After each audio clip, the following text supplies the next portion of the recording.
Readers Entertainment Radio presents Booklights with your host, author Lisa Kessler.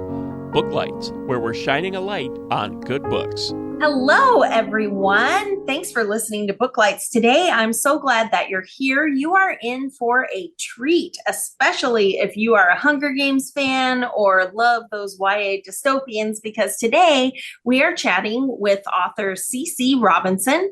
And if you've never read her books before, again, you're in for a treat. She has a brand new one coming out next month. So we'll chat about that. And you can also go check out her books that are already out in the series. And she has a special surprise that I will share with you in a minute too. So if you haven't read her books yet, I'll introduce her. CC Robinson has been writing stories mostly in her mind since she was little. And since then, she has undertaken various nonfiction and fiction works, blogs, and pens far too many emails. By day, she is a wife, mom, pastor, and director of finance in her church in Cincinnati. But by night, she throws on her superhero cape to rescue her own dystopian world, Divided. You can often find her in the garden or on the dance floor or curled up by the fire reading a book. You can learn more about her on her website, and there is a link to her website right there in the show notes. Be sure to hit that, and you can find her socials and newsletter and blog, all kinds of good stuff over there. And also, just for our Booklights listeners, you can download a free ebook copy of Upheaval, which is the post-apocalyptic prequel to the Divided YA dystopian series. So you guys can sink your teeth in for free. The link is right there in the show notes, so be sure to check that out. And without any further delay, are you there, Cece? I'm here, and Yay! I'm so excited to be here. We're so glad you could be here too. So everyone is, of course, with all the Hunger Games and then the Hunger Games prequel, and YA dystopian is back in the spotlight again. So do you want to tell everybody about, I guess Divided is book one, right? Divided is book one. That is correct. And do you want to tell everybody about it, why they should go grab a copy? Absolutely. So imagine our world 45 years after we fight a devastating civil war over racial issues. I know this is incomprehensible and we could never imagine it in current Right? day America. No. But I started the story back in 2012 when we thought everything was really great. And Right. It turns out that no, it's not. We still have all these divisions underneath our society, and they come out blazing in Upheaval. And then 45 years later, you've got kids growing up who've never met someone from another ethnicity because they are locked in their own ethnic areas, divided by an impregnable wall. It is concrete, it's got barbed wire, glass topped, and a sonic reinforcement, which is a little fun technology I played with. But in the first book, Divided, we meet Marcos, and he is an 18-year-old Hispanic teen, and all he wants is to escape. He just wants to get out. He's tired of the walls. He's a runner, and he figures out a way out of the city. Now, unfortunately, he gets caught, and he ends up in a secret and illegal labor camp. And the whole book of Divided is about him meeting people from other areas who are just like him and want freedom. And then he just, decides, as you do when you're 18 and a guy, we're going to free the labor camp. And so it's a fun YA dystopian romp. I like to say I weave in hope and courage along with resilience into a resistance movement and in the setting of oppression. So it's not necessarily the super dark like a classic dystopian. It's more hopeful as the 20,000s or the 2000s YA dystopian tales. Okay, so you're not having kids killing kids on TV. No. Though that has merit on with Hunger Games. It does. Yes. Well, when you were coming up with this idea, of course, now in today's time, this seems like, it's very timely. But back when you were writing it, what inspired it? So it was 2012 and Trayvon Martin had just been killed. And I remember earlier that year, everybody was saying, oh, we're in the post-racial America. We've buried racial hatred, we're healed. And I just knew that wasn't right. Mhm. That wasn't accurate. And then that young man got murdered, and a couple nights later, I had an all-night dream. I saw our nation in my dream in a civil war fought over racial issues, and I was in the middle of it. I was a character in my dream, and it was horrifying and scary. And I woke up and like sweat pouring off, just fear, everything, and just what just happened. Calm myself down, managed to go back to sleep, go back into the same dream, except it's No, 45 years later. I know. That's the why I say it's all worst. night, all night. 45 years later, and I meet my four main characters, Marcos, Rose, Harriet, and Jason. And I see them as if they're like floating above their areas, wanting freedom. And Marcos was the one who started bugging me. He's like, "You've got to write a story." And I was like, "Okay, fine." I know like to like normal people, that sounds weird, but this happens to authors all the time. Our characters kind of become people in our lives. And Marcos was agitating for freedom. And so I had to sit down and write because he was bothering me. I love it. When you wrote this book, had you ever written a whole book before, or was this a whole new adventure for you? Oh my gosh, no. I had never written a whole book. Well, I take that back. Fourth grade assignment, we had to write like a novel for English class. And so I wrote, it was probably, handwritten 40 pages. Wow. And it was about a young boy whose white family accompanied Martin Luther King Jr. on the march. Now, this was back in the early 80s, before the age of the internet. Yes, there is a book about that very same thing. I had no idea when I wrote that. We didn't have it in my little school library, my itty bitty school library. And so I thought I was being novel. And of course, the teacher loved it. We had no clue. There was a very similar narrative out there, probably much better done than mine. Mine was only 40 pages and I was 10 years old. So that was the first book I ever wrote. And since then, nothing until I actually wrote Divided. And so that I had to learn how to be a fiction author. I had done lots of nonfiction writing. I'd written a Bible study about community development, blogs, articles, and like you said, emails, lots of emails, but and sermons and speech. I'm a regular speaker, but never having tackled even one novel, let alone a series. It was a whole lot. Yeah. So our listeners are always interested in writing journeys. You had this great idea? Did you find a critique group? Did you go take classes? How did you get to a finished novel? So yes to all of that. And I found an editor and I read books. So I did the International Writing Project at University of Iowa. It was about writing women. And through that, I really learned about character. It's a shame they don't have these courses anymore because it was really wonderful and it was all online. I also had a local critique group, and God bless them because they saw the really bad early drafts. And God bless my first editor because he also saw the really bad early drafts. And it took me a while to learn how to write, but I'm nothing if not determined. And Marcos is still showing up in my dreams going, keep writing, keep writing. I need freedom. And I'm like, oh, you guys stop bugging me. And it was a lot of self-education. Your listeners can't see it, but on my bookshelf behind me, I've got like a whole row of writing fiction books and Craft books. craft books. So I immersed myself, learned a lot. My editor taught me a lot. My new editor taught me a lot. Taken courses since then. And so, yeah, it was a lot. I don't have an MFA or even a BFA. So it was a lot of learning, but you can do it. Yeah, for sure. And years ago, I was lucky enough to meet Ray Bradbury before he died. And he used to talk about that he thought writing was the hardest of the arts because he said you can paint a painting and look at it and know that you're never going to sell this. This was for learning. And he said, but because in school they teach you to write a complete sentence, you finish a book and you think, ta-da, now I'll go sell it. And he said, but you're not a storyteller yet. He said, Mhm. you have to find your voice. And he thought, somewhere around 600,000 words of junk. And then you'll find your voice and, be able to tell a story. And it's so true. And so I love hearing, like you had the idea in 2012. It took a long time for you to hone that skill and find your storyteller. It doesn't happen overnight.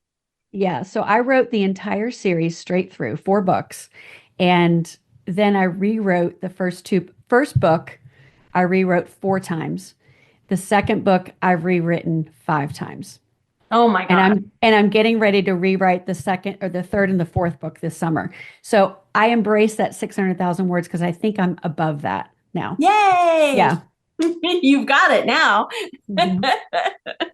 Well, when you were writing these, did you try and make an outline first, or did you go by the seat of your pants? So at first, my first drafts were seat of the pants, and they were awful, like terrible. Way too much backstory and exposition, just so much filler and junk that didn't move the plot. Um, After all this, coursework and deep dives into writing craft novels, I learned that I can't be one who does a complete outline. I can't outline every single scene. I've got to hit the high points though.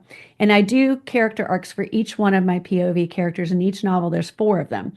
And so for each of them, I will sketch out the key 5 scenes. And then I sort of like play wonder until it connects in between. And it works out. Um, Rose especially is one who likes to mess with my outline. You have one wily character. She is so headstrong and she knows exactly what she's going to do. Basically, she's the one who said, I need to be imprisoned. And I'm like, why? You're crazy to think that. And like we had an argument and I wrote it and I was like, yeah, you're right. Okay, fine. Now, how are you going to get yourself out of this? And she was like, just write. It'll be fine. Just write. Hmm. Yeah, I have learned over the years that it always is scary when a character suddenly takes a hard right and you're like, wait a second, what's happening? And then Mhm. it's always better than what I had thought was going to happen. So I've learned to trust that the characters always know the story that needs to get told even before we do. That is the truth. Absolutely. Oh my gosh. So, did what was your biggest surprise when you were writing Divided? Like you thought it was going to go one way, and then it went, nah, we're going this way. I think the biggest surprise with Divided was how deeply Marcos as a character invested himself in the people in that labor camp. And, I think if you or I were put in a labor camp, it might be easy for us to self-protect, right? I know that would be my innate um, leaning is to self-protect, not get to know anyone because and especially with modern day labor camps like in North Korea, people die all the time. And, Right. grieving is hard. It's hard enough to survive day to day in that situation where you're not eating enough, you're getting, poorly treated, abused, whatever it is. And then someone close to you dies. But Marcos didn't care about any of that. He just dove straight into relationship. And it was surprising, but also like, I really admire that about his character. Mm-hmm. Yeah. Oh, I do. I think so too. And when you were writing, you said you wrote all 4 books and then you Mhm. started rewriting. The book that comes out next month, Caged, is that one the same characters or different? It's the same characters, all the same characters. So there's 4 books in the Divided series: Divided, Caged, Betrayed, and United. So Divided stars Marcos. He's the one who really advances the plot, though I write from all 4 main character POVs. In the second book, Caged, Rose is the one who advances the plot, who initiates all the action. Book 3, Betrayed, is Harriet's, and she's going to go through a major healing journey, which has been fun to dive into like trauma healing and all, what that means and what that might look like on the page. And then the last book, United, is Jason's story about finally realizing his contribution to the group is valid and wanted and desired. And so that's going to be a really fun like bow on everything. Oh, I love that.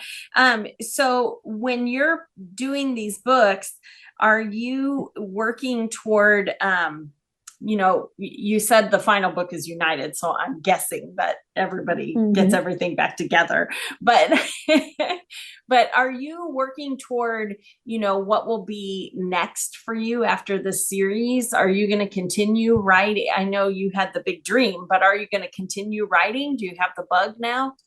Oh, yeah, absolutely. I already have ideas for you know, sort of like how Hunger Games now has Sunrise on the Reaping, that middle generation that was just being born when the US was divided. So those characters are in my books and they have a very interesting story to tell, and I would love to be able to tell it. So having a series sort of in the middle, and then Upheaval is a very short novella. It's only like 25,000 words or so. And I would love to really show people what it looked like in those early days of post Civil War and how the characters either settled in or didn't settle in very well to a new dictator taking power, to being locked behind walls in a prison camp. So I would love to tell those stories too. So I think there's between 4 and 5 books Oh, following the main series. Um, so that's pretty exciting. And then I have a novella companion series that goes along with this as well. wow. Well, in dystopian worlds, obviously, Handmaid's Tale is wrapping up, and that's more, focused Hmm. on what would happen if the birth rate went down and what would they Hmm. do to women. And it's very Yep. horrifying, but, Yes. but, um, but yours takes on like the racial, kind of Hmm. thing. What do you think as far as dystopians, how you can separate up the world? Are you fans of different series that you go, oh my gosh, hadn't even thought of that? I I loved Divergent. Now, not so much the ending. I was a little upset by book 3 ending, like a lot of fans. But I loved how she divided us up by our careers and our leanings and how we approach the world. I thought that was really creative. Um, I've also really appreciated K.A. Riley's Cure series. That is a bit different. She's another indie author, and she has divided people up among those who have access to a cure and those who do Oh, not. And I I love. think that speaks to medical access, which I've seen as a doctor and issues with that, but it also speaks to power dynamics. And she does a really great job with that whole narrative through. So those are a few recent examples that maybe fans could go check out. And do you think that dystopians, I feel like, but I would like to hear what you think. But I think dystopians give people the strange, there aren't, maybe sci-fi does it a little too, but the experience of stepping into, if we allow this to run rampant, this could happen. What do you think dystopians teach? I think you're exactly right. And that's what I always say is like, if there's something about our society that bugs you, and it is that like it gets under your skin, what would it look like if that is the controlling factor for our society? And that's like the basic first step for creating the world of a dystopian book or a dystopian series, is taking one societal ill and blowing it up to its last logical conclusion. Right, to like the nth Mhm. degree. And it does give, just like you said, it does give us that viewpoint of what would it be like if this controlled us, and it makes us aware of the danger. Right, right. And in October, I always have horror authors on, and we always talk about that, horror as a genre gives you the opportunity to step into something very scary, but not be in personal danger. And I think dystopians can do that same thing of show Yeah. you what the danger, because the heart of dystopians is usually fear. there's Mm-hmm. something everyone's afraid of, and here is a really scary way to fix it. Yep. And so it allows you to delve into maybe your own fears or fears of people around you and see how that might shape your world, right? Absolutely. And I think what you've hit on fear, but it's almost like, okay, we fear that thing, but we should be motivated to change it because if we only fear it, then it will happen. But we have to push through that fear, otherwise what we fear will occur. Right, right. And will like take over. Mhm. Absolutely. I look at It's all good to this. have those like limits on us, right? Right, right. Yeah, I look at all of the crazy AI stuff now and I'm like, has no one seen Terminator? I just finished a book over the weekend and it is about an AI robot child. I was so like Yikes. bug disturbed, but also like the woman who had to train it as a to be a kind human approximation because it's a robot really saw herself as a mother. And so it was like hopeful and inspiring at the same time as I was horrified and concerned about AI technology. But yeah, that's sunshine. Emma Ellis just blew it out of the water. I was Wow. blown away. Wow. Yeah, that sounds very, very, very frightening to me. And I remember seeing Wally when it first came out Mhm. and thinking, wow, that's such a sad, it's just sad that we would let, Mhm. the world turn out like that. And then here's this little robot who's looking for a flower and things like Mhm. that. And now I'm like, Uh-huh. oh, okay, we're It's headed that not so way. impossible, huh? Uh-huh. Yeah, not so impossible. Little scary. Mhm. So do you ever see yourself writing anything other than dystopian, or is that really where your heart is? My heart is in dystopian. I love the post-apocalyptic genre as well. And so I don't know if I'll write the middle generation first or the immediately post-Civil War series first, but I'll stay in those two spaces. Okay. Okay. Mhm. And when you are working on these, we talked about a couple dystopians that you like, but are there like go-to authors? We always love to add to our to be read list, but are there go-to authors that you read their books and you're like, oh my gosh, I have to go get to the computer. I'm so inspired. I've mentioned a few of them. K.A. Riley is definitely one. Emma Ellis, who's a friend of mine, her writing always inspires me to write better. Um, I love Kyla Stone's um, post-apocalyptic worlds. She really pushes the boundaries and it makes you ask questions and think more than maybe some others. Um, those are always my go-to. I love Millie Copper too. She calls herself a cozy post-apocalyptic writer. So What? if I yes, I know. So if I'm not in the mood to have to skip the sex scenes because I skip the sex scenes. I can't do it. Um, and I don't want to hear a bunch of curse words and I don't want to read graphic violence. I go and read one of Millie's. Um, Or yeah, cozy dystopian? cozy post-apocalyptic. I love it.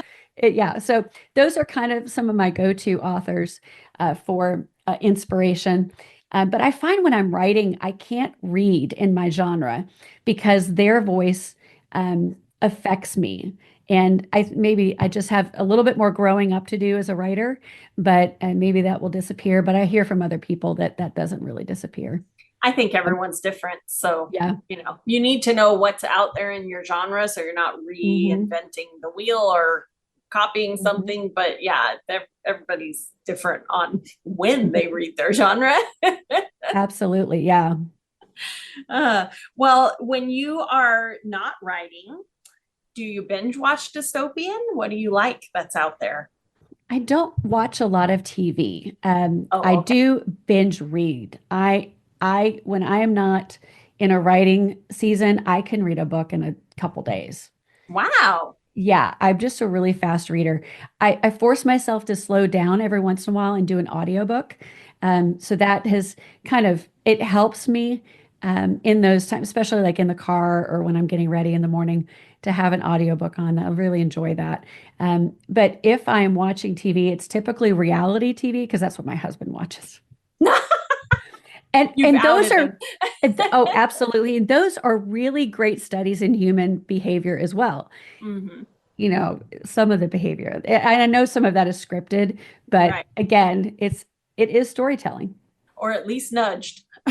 Yes. Yeah. Yes. Some strong producing. hmm